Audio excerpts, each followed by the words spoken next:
आप सुनने जा रहे हैं मुंशी प्रेमचंद की लिखी कहानी बड़े भाई साहब।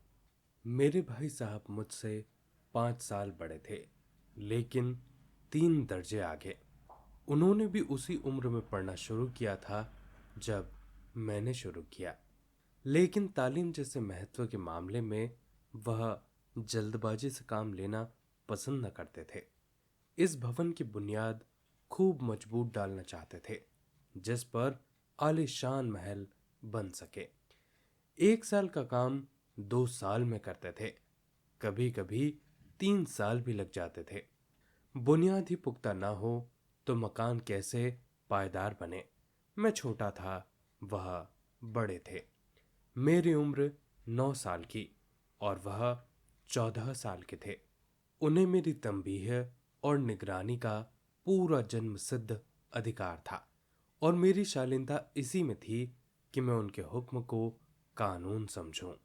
वह स्वभाव से बड़े अध्ययनशील थे, हरदम किताब खोले बैठे रहते थे, और शायद दिमाग को आराम देने के लिए कभी कॉपी पर, कभी किताब के हाशियों पर चिड़ियाओं, कुत्तों, बिल्लियों की तस्वीर बनाया करते थे।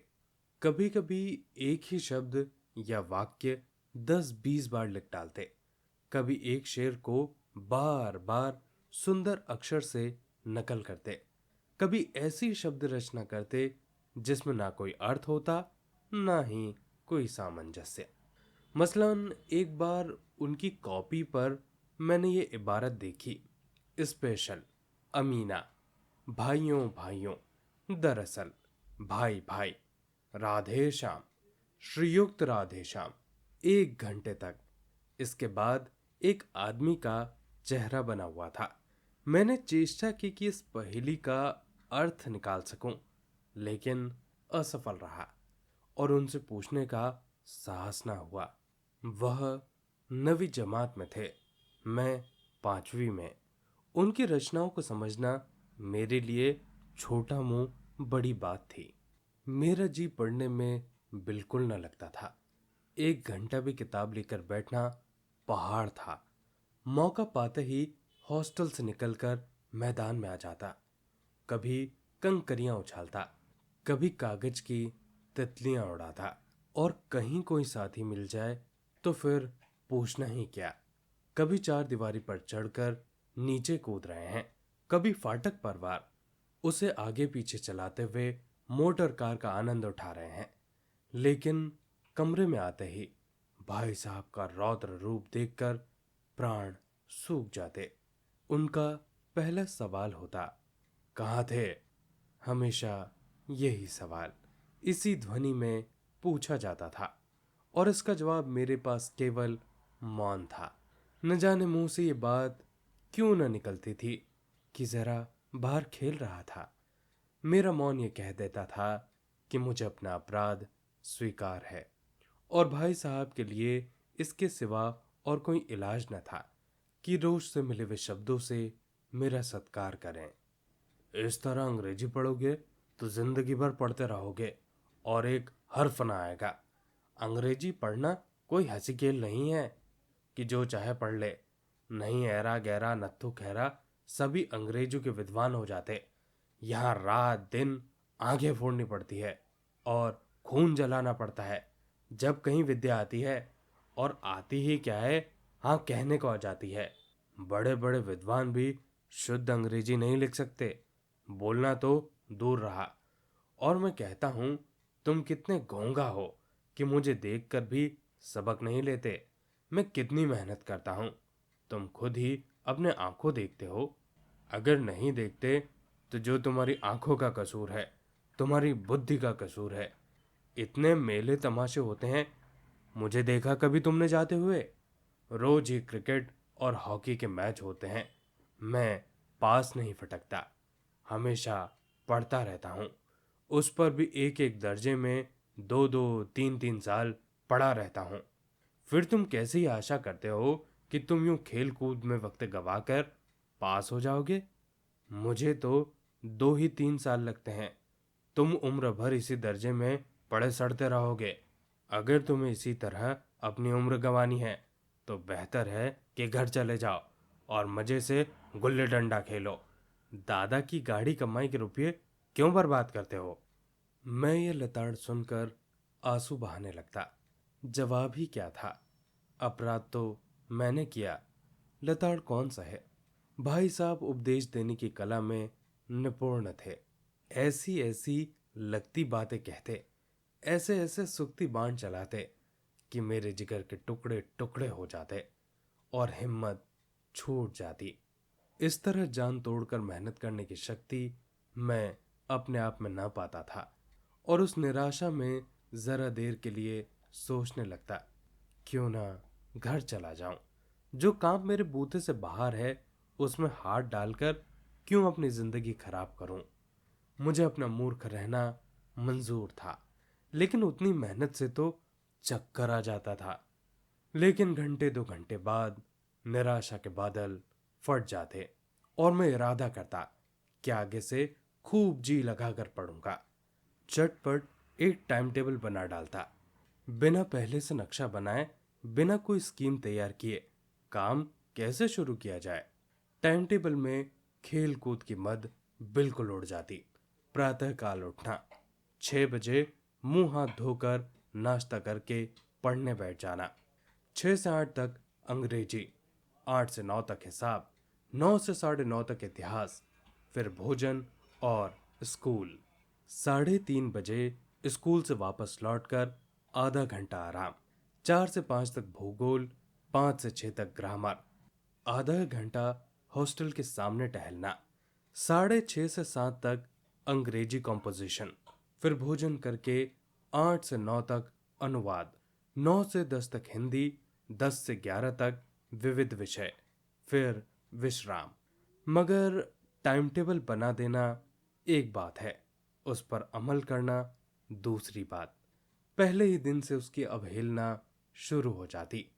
मैदान की वह सुखद हरियाली, हवा के हल्के हल्के झोंके, फुटबॉल के उछल कूद, कबड्डी के वह दाव घात, वॉलीबॉल की वह तेजी और फुर्ती मुझे अज्ञात और अनिवार्य रूप से खींच ले जाती और वहां जाते ही मैं सब कुछ भूल जाता।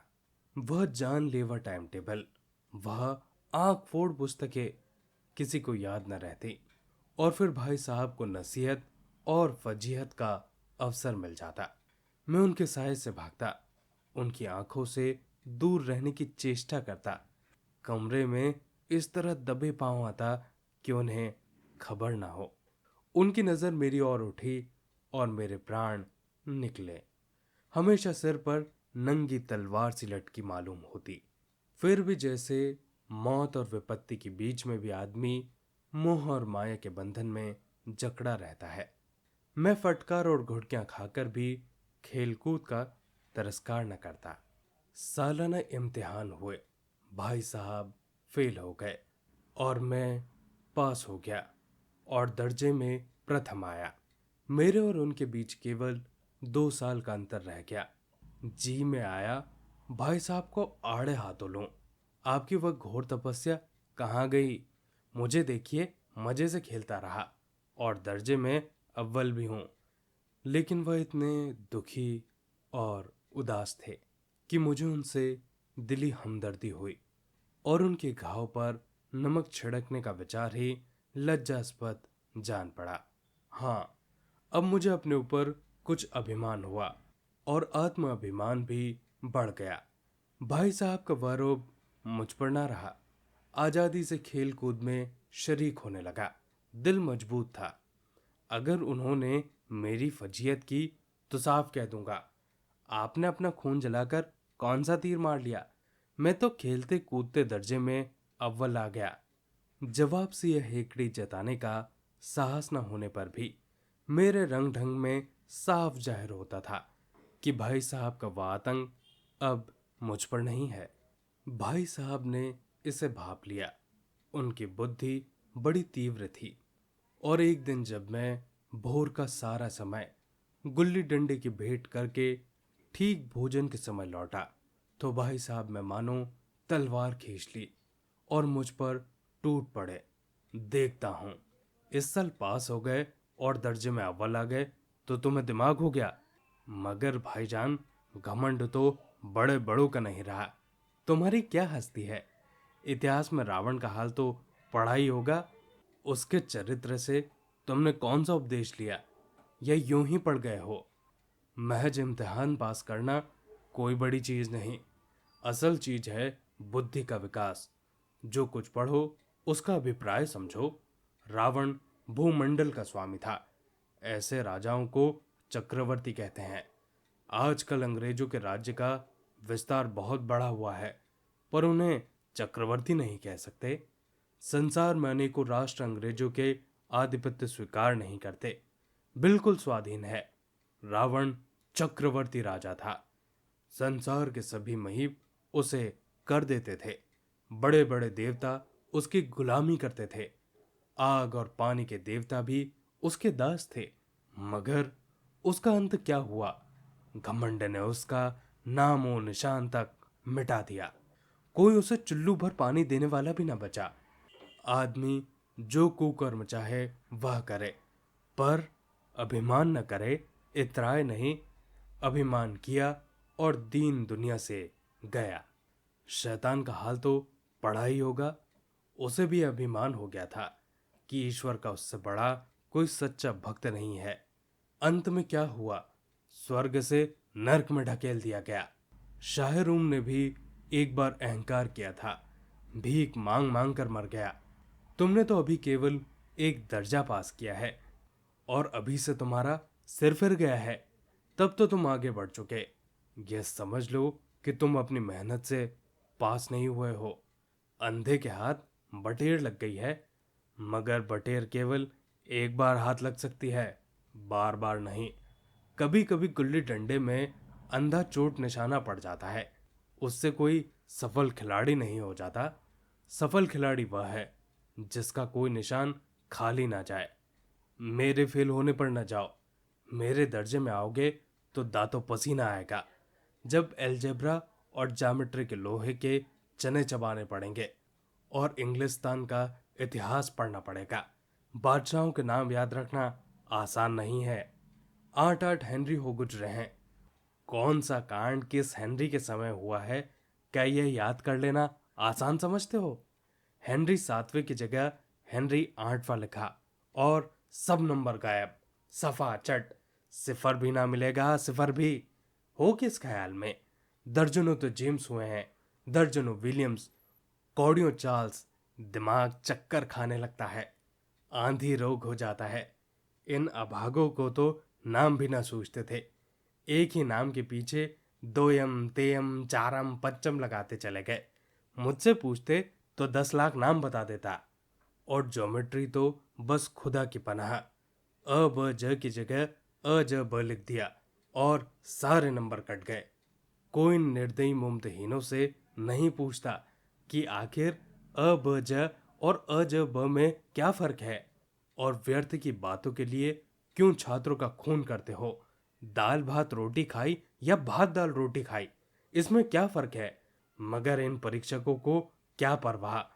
वह तो वही देखते हैं जो पुस्तक में लिखा है। चाहते हैं कि लड़के अक्षर अक्षर रट डालें, और इसी रटंत का नाम शिक्षा रख छोड़ा है। और आखिर इस बेसर की बातों को पढ़ने से क्या फायदा? इस रेखा पर जब वह लंब गिरा दो तो आधार लंब से दुगना होगा। पूछिए इसका प्रयोजन। दुगना नहीं, चौगुना हो जाए या आधा ही रहे, मेरी बला से। लेकिन परीक्षा में पास होना है तो यह सब खुराफात याद करनी पड़ेगी। कह दिया, समय की पाबंदी पर एक निबंध लिखो जो 4 पन्नों से कम का ना हो। अब आप कॉपी सामने खोले, कलम हाथ में लिए, उसके नाम को रोइए। कौन नहीं जानता कि समय की पाबंदी बहुत अच्छी बात है। इससे आदमी के जीवन में संयम आ जाता है, दूसरों का उस पर स्नेह होने लगता है और उसके कारोबार में उन्नति होती है। जरा सी बात पर 4 पन्ने कैसे लिखें? जो बात एक वाक्य में कही जा सकती है, उसे 4 पन्ने लिखने की जरूरत ही क्या है? मैं तो इसे हिमाकत समझता हूं। यह तो समय की किफायत नहीं, बल्कि उसका दुरुपयोग है कि व्यर्थ में किसी बात को ठूस दिया जाए। हम चाहते हैं कि जो आदमी को जो कहना है वो चटपट कह दे और अपनी राह ले, मगर नहीं, आपको 4 पन्ने रंगने पड़ेंगे, चाहे जैसे लिखिए, और पन्ने भी फुल स्केप आकार के। यह छात्रों पर अत्याचार नहीं तो और क्या है। अनर्थ तो यह है कि कहा जाता है कि संक्षेप में लिखो।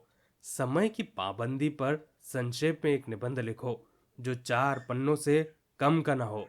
ठीक, संक्षेप में 4 पन्ने हुए, नहीं शायद 100-200 पन्ने लिखवाते। तेज भी दौड़िए और धीरे धीरे भी। है ना उल्टी बात, है कि नहीं? बालक भी इतनी बात समझ सकता है, लेकिन इन अध्यापकों को इतनी तमीज भी नहीं। उस पर दावा है कि हम अध्यापक हैं। मेरे दर्जे में आओगे लाला तो ये सारे पापड़ बेलने पड़ेंगे, और तब तुम्हें आटे दाल का भाव मालूम होगा। इस दर्जे में अव्वल आ गए, वो जमीन पर पाँव नहीं रखते। इसलिए मेरा कहना मानिए। लाख फेल हो गया हूं, लेकिन तुमसे बड़ा हूं। संसार का मुझे तुमसे ज्यादा अनुभव है। जो कहता हूं उसे गिरह बांधिए, नहीं पछताएंगे। स्कूल का समय निकट था। नहीं ईश्वर जाने यह उपदेश माला कब समाप्त होती। भोजन आज मुझे निस्वाद सा लग रहा था। जब पास होने पर यह तिरस्कार हो रहा है, तो फेल हो जाने पर तो शायद प्राण ही ले लिए जाए। भाई साहब ने अपने दर्जे की पढ़ाई का भयंकर चित्र खींचा था। उसने मुझे भयभीत कर दिया था। कैसे स्कूल छोड़कर घर नहीं भागा, यही ताज्जुब है। लेकिन इतने तिरस्कार पर भी पुस्तकों से मेरी अरुचि ज्यों की त्यों बनी रही। खेल कूद का कोई भी अवसर हाथ से न जाने देता। पढ़ता भी, मगर बहुत कम। बस इतना ही कि रोज का टास्क पूरा हो जाए और दर्जे में जलील ना होना पड़े। अपने ऊपर जो विश्वास पैदा हुआ था वह फिर से लुप्त हो गया, और फिर चोरों का सा जीवन कटने लगा। फिर सालाना इम्तिहान हुआ और कुछ ऐसा संयोग हुआ कि मैं फिर पास हो गया और भाई साहब फिर फेल हो गए। मैंने तो बहुत मेहनत न की थी, पर न जाने कैसे दर्जे में अव्वल आ गया। मुझे खुद अचरज हुआ। भाई साहब ने प्राणांत तक परिश्रम किया था। कोर्स का एक एक शब्द चाट गए थे। 10 बजे रात तक इधर, 4 बजे भोर से उधर, 6 से 9:30 तक स्कूल जाने से पहले मुद्रा कांतिहीन हो गई थी। मगर बेचारे फेल हो गए। मुझे उन पर दया आती थी। नतीजा सुनाया गया तो वह रो पड़े और मैं भी रोने लगा। अपने पास होने की खुशी आधी हो गई। मैं फेल हो गया होता तो भाई साहब को इतना दुख न होता, लेकिन विधि की बात कौन टाले। मेरे और भाई साहब के बीच अब केवल एक दर्जे का अंतर रह गया। मेरे मन में एक कुटिल भावना उदय हुई कि कहीं भाई साहब एक और साल फेल हो जाए तो मैं उनके बराबर हो जाऊंगा। फिर वह किस आधार पर मेरी फजीहत कर सकेंगे। लेकिन मैंने इस कमीने विचार को दिल से बलपूर्वक निकाल डाला। आखिर वो मुझे मेरे हित के विचारों के लिए ही तो डांटते हैं। मुझे उस वक्त अप्रिय लगता, अवश्य, मगर यह शायद उनके उपदेशों का ही असर था कि मैं दनादन पास होता जा रहा था, और वह भी इतने अच्छे नंबरों से। अब की भाई साहब बहुत कुछ नर्म पड़ गए थे। कई बार मुझे डांटने का अवसर पाकर भी उन्होंने धीरज से काम लिया। शायद अब वह मुझे कुछ समझने लगे थे। मुझे डांटने का अधिकार उन्हें नहीं रहा, या रहा तो बहुत कम। मेरी स्वच्छंदता भी बढ़ी। मैं उनकी सहिष्णुता का अनुचित लाभ उठाने लगा। मुझे कुछ ऐसी धारणाएं हुई कि मैं तो पास हो ही जाऊंगा, पढ़ूं या ना पढ़ूं। मेरी तकदीर बलवान है। इसलिए भाई साहब के डर का जो थोड़ा बहुत बढ़ लिया करता था वह भी बंद हुआ। मुझे कनकौए उड़ाने का नया शौक पैदा हो गया था।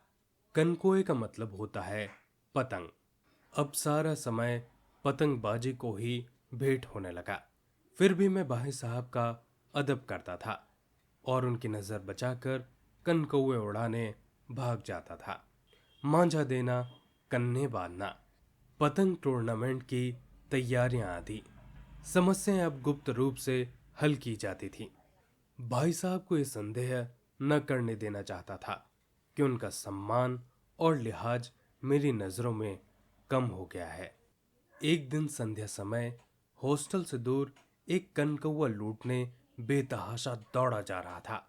आंखें आसमान की ओर थी और मन उस आकाशगामी पथिक की ओर जो मंद गति से झूमता पतन की ओर चला जा रहा था। मानो कोई आत्मा स्वर्ग से निकलकर विरक्त मन से नए संस्कार ग्रहण करने जा रही हो। बालकों की एक पूरी सेना लग्गे और झाड़दार बांस लिए उनका स्वागत करने को दौड़ी आ रही थी। किसी को अपने आगे पीछे की खबर ना थी। सभी मानो उस पतंग के साथ ही आकाश में उड़ रहे थे जहां सब कुछ समतल है। न मोटर कारें हैं, न ट्राम, न गाड़ियां। सहसा भाई साहब से मेरी मुठभेड़ हो गई, जो शायद बाजार से लौट रहे थे। उन्होंने वहीं मेरा हाथ पकड़ लिया और उग्र भाव से बोले, इन बाजारी लौंडों के साथ धेले के कनकौए के लिए दौड़ते शर्म नहीं आती? तुम्हें इसका भी लिहाज नहीं है कि अब नीची जमात में नहीं हो, बल्कि 8वीं जमात में आ गए हो और मुझसे केवल एक दर्जा नीचे हो। आखिर आदमी को कुछ तो अपनी पोजीशन का ख्याल रखना चाहिए। एक जमाना था कि लोग 8वां दर्जा पास करके नायब तहसीलदार हो जाते थे। मैं कितने ही मिडलचियों को जानता हूँ जो आज अव्वल दर्जे के डिप्टी मजिस्ट्रेट या सुपरिटेंडेंट है। कितने ही 8वीं जमात वाले हमारे लीडर और समाचार पत्रों के संपादक हैं। बड़े बड़े विद्वान उनकी मातहती में काम करते हैं और तुम उसी दर्जे में 8वें दर्जे में आकर बाजारी लौंडों के साथ कनकौए के लिए दौड़ रहे हो। मुझे तुम्हारी इस कमकली पर दुख होता है। तुम ज़हीन हो, इसमें शक नहीं, लेकिन वह जहन किस काम का जो हमारे आत्मगौरव की हत्या कर डाले। तुम अपने दिल में यह समझते होगे कि मैं भाई साहब से महज एक दर्जा ही नीचे हूं और उन्हें मुझे कुछ कहने का हक नहीं। लेकिन यह तुम्हारी गलती है। मैं तुमसे 5 साल बड़ा हूं और आज तुम चाहे मेरी ही जमात में क्यों ना आ जाओ और परीक्षकों का यही हाल रहा तो निसंदेह अगले साल तुम मेरे समकक्ष हो जाओगे और शायद 1 साल बाद तुम मुझसे आगे भी निकल जाओ। लेकिन मुझ में और जो तुम में 5 साल का अंतर है, उसका तुम क्या करोगे? खुदा भी इसे मिटा नहीं सकता। मैं तुमसे 5 साल बड़ा हूं और हमेशा रहूंगा। मुझे दुनिया और जिंदगी का जो तजर्बा है, तुम उसकी बराबरी नहीं कर सकते हो, चाहे तुम MA, DPhil और डिलहिटी क्यों ना हो जाओ। समझ किताब पढ़ने से नहीं आती है। हमारी अम्मा ने कोई दर्जा पास ही नहीं किया और दादा भी शायद 5वीं जमात से आगे नहीं गए। लेकिन हम दोनों चाहे सारी दुनिया की विधा क्यों न पढ़ लें, अम्मा और दादा को हमें समझाने और सुधारने का जो अधिकार है वह हमेशा रहेगा। केवल इसलिए नहीं कि वे हमारे जन्मदाता हैं, बल्कि इसलिए कि उन्हें दुनिया का हमसे ज्यादा तजर्बा है और रहेगा। अमेरिका में किस तरह की राज्य व्यवस्था है और 8वें हेनरी ने कितने विवाह किए और आकाश में कितने नक्षत्र हैं, यह बातें चाहे उन्हें मालूम ना हो, लेकिन हजारों ऐसी बातें हैं जिनका ज्ञान उन्हें हमसे और तुमसे ज्यादा है। देव ना करे आज मैं बीमार हो जाऊं तो तुम्हारे हाथ पांव फूलने लग जाएंगे। दादा को तार देने के सिवा तुम्हें और कुछ न सोचेगा। लेकिन तुम्हारी जगह पर अगर दादा हो तो किसी को ताड़ न देंगे, ना घबराएंगे, ना बदहवास होंगे। पहले खुद मरज पहचान कर इलाज करेंगे, उसमें सफल ना हुए तो किसी डॉक्टर को बुलाएंगे। बीमारी तो खैर बड़ी चीज है। हम तुम तो इतना भी नहीं जानते कि महीने भर का महीने भर कैसे चले। जो कुछ दादा भेजते हैं उसे हम 20-22 तारीख तक खर्च कर डालते हैं और फिर पैसे पैसे के मोहताज हो जाते हैं। नाश्ता बंद हो जाता है, धोबी और नाई से मुंह चुराने लगते हैं। लेकिन जितना आज हम और तुम खर्च कर रहे हैं, उसके आधे में दादा ने अपनी उम्र का बड़ा भाग इज्जत और नेक नामी के साथ निभाया है और एक कुटुंब का पालन किया है जिसमें सब मिलाकर 9 आदमी थे। अपने हेडमास्टर को ही देखो, एमए है कि नहीं, और यहाँ के एमए नहीं, ऑक्सफोर्ड के। 1,000 रुपए पाते हैं, लेकिन उनके घर का इंतजाम कौन करता है? उनकी बूढ़ी माँ। हेडमास्टर साहब की डिग्रियां यहाँ बेकार हो गईं। पहले खुद घर का इंतजाम करते थे, खर्च पूरा ना पड़ता था, कर्जदार रहते थे। जब से उनकी माताजी ने प्रबंध अपने हाथ में लिया है, जैसे घर में लक्ष्मी आ गई है। तो भाईजान, ये जरूर दिल से निकाल डालो कि तुम मेरे समीप आ गए हो और अब स्वतंत्र हो। मेरे देखते तुम बेराह नहीं चल पाओगे। अगर तुम यूं ना मानोगे तो मैं थप्पड़ दिखाकर इसका प्रयोग भी कर सकता हूं। मैं जानता हूं कि तुम्हें मेरी बातें जहर लग रही हैं। मैं उनकी इस नई युक्ति से नतमस्तक हो गया। मुझे आज सचमुच अपनी लघुता का अनुभव हुआ और भाई साहब के प्रति मेरे तन में श्रद्धा उत्पन्न हुई। मैंने सजल आंखों से कहा, हरगिज नहीं, आप जो कुछ फरमा रहे हैं वह बिल्कुल सच है। आपको कहने का पूरा अधिकार है। भाई साहब ने मुझे गले लगा लिया और बोले, कनकौवे उड़ाने को मना नहीं करता, मेरा जी भी ललचाता है, लेकिन क्या करूं? खुद बेरह चलूं तो तुम्हारी रक्षा कैसे करूं? यह कर्तव्य भी तो मेरे सर पर है। संयोग से उसी वक्त एक कटा हुआ कनकौवा हमारे ऊपर से गुजरा। उसकी डोर लटक रही थी। लड़कों का एक गोल पीछे पीछे दौड़ा चला आ रहा था। भाई साहब लंबे हैं ही, उछलकर उसकी डोर पकड़ ली और बेतहाशा हॉस्टल की तरफ दौड़े। मैं पीछे पीछे दौड़ रहा था। दोस्तों, ये थी पूरी कहानी। आप सुन रहे थे मुंशी प्रेमचंद की लिखी कहानी बड़े भाई साहब।